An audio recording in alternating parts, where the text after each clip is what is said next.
വചനവയൽ ക്വിസിലേക്ക് സ്വാഗതം. Vachanavayal ആപ്പിലെ E book വിഭാഗം ഉപയോഗിക്കുന്നവർക്ക് ബൈബിളിലെ എല്ലാ പുസ്തകങ്ങളിൽ നിന്നും അധ്യായങ്ങളുടെ അടിസ്ഥാനത്തിലും പുസ്തകങ്ങളുടെ അടിസ്ഥാനത്തിലും 100 കണക്കിന് സെറ്റ് ചോദ്യോത്തരങ്ങൾ ലഭിക്കുന്നു.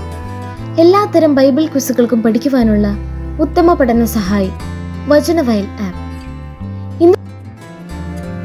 ഇന്ന് നാം പഠിക്കുന്നത് അപ്പസ്തോല പ്രവർത്തനങ്ങൾ അധ്യായം 15.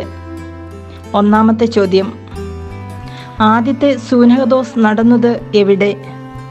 ഉത്തരം: ഓപ്ഷൻ എ, ജെറുസലേമിൽ. രണ്ടാമത്തെ ചോദ്യം: ബാർണബാസിൻ്റെയും പൗലോസിൻ്റെയും അടുക്കൽ നിന്ന് എവിടെ വച്ചാണ് മർക്കോസ് പിരിഞ്ഞുപോയത്?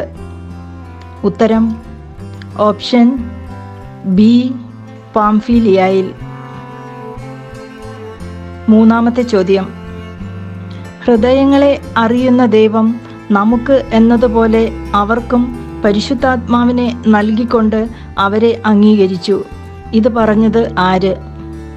ഉത്തരം: ഓപ്ഷൻ എ, പത്രോസ്. നാലാമത്തെ ചോദ്യം: സഹോദരന്മാരിൽ നേതാവായിരുന്ന യൂദാസിൻ്റെ മറ്റൊരു പേര് എന്താണ്? ഉത്തരം: ഓപ്ഷൻ എ, ബാർസബാസ്. അടുത്തത് അഞ്ചാമത്തെ ചോദ്യം: സൂനഹദോസ് തീരുമാനമനുസരിച്ച് പൗലോസിനോടും ബാർണബാസിനോടും ഒപ്പം ആരൊക്കെയാണ് അന്ത്യോക്യയിലേക്ക് അയച്ചത്? ഉത്തരം: ഓപ്ഷൻ എ, യൂദാസിനെയും സീലാസിനെയും. ഇനി ആറാമത്തെ ചോദ്യം: ദൈവത്തിലേക്ക് തിരിയുന്ന ആരെ നാം വിഷമിപ്പിക്കരുത്? ഉത്തരം: ഓപ്ഷൻ ഡി, വിജാതീയരെ. ഏഴാമത്തെ ചോദ്യം: ദൈവത്തിലേക്ക് തിരിയുന്ന വിജാതീയരെ നാം വിഷമിപ്പിക്കരുത്. ആരാണിത് പറഞ്ഞത്? ഉത്തരം: ഓപ്ഷൻ ബി, യാക്കോബ്.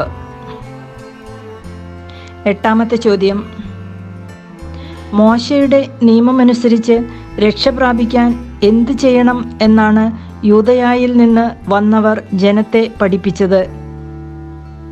ഉത്തരം: ഓപ്ഷൻ എ, പരിച്ഛേദനം.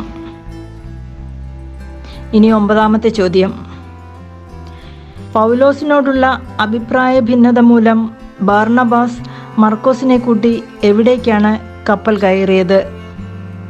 ഉത്തരം: ഓപ്ഷൻ എ, സൈപ്രസിൽ. പത്താമത്തെ ചോദ്യം: പൗലോസ് ബർണബാസിനു പകരം ആരെയാണ് യാത്രയ്ക്കായി തിരഞ്ഞെടുത്തത്?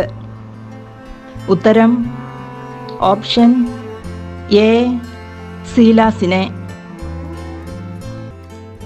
വചനവയൽ ആപ്പിലെ ഇ ബുക്ക് വിഭാഗത്തിൽ ബൈബിളിലെ എല്ലാ പുസ്തകങ്ങളിൽ നിന്നും അധ്യായങ്ങളുടെ അടിസ്ഥാനത്തിലും പുസ്തകങ്ങളുടെ അടിസ്ഥാനത്തിലും 100 കണക്കിന് സെറ്റ് ചോദ്യോത്തരങ്ങൾ ലഭിക്കുന്നു.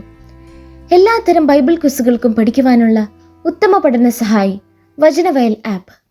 നന്ദി.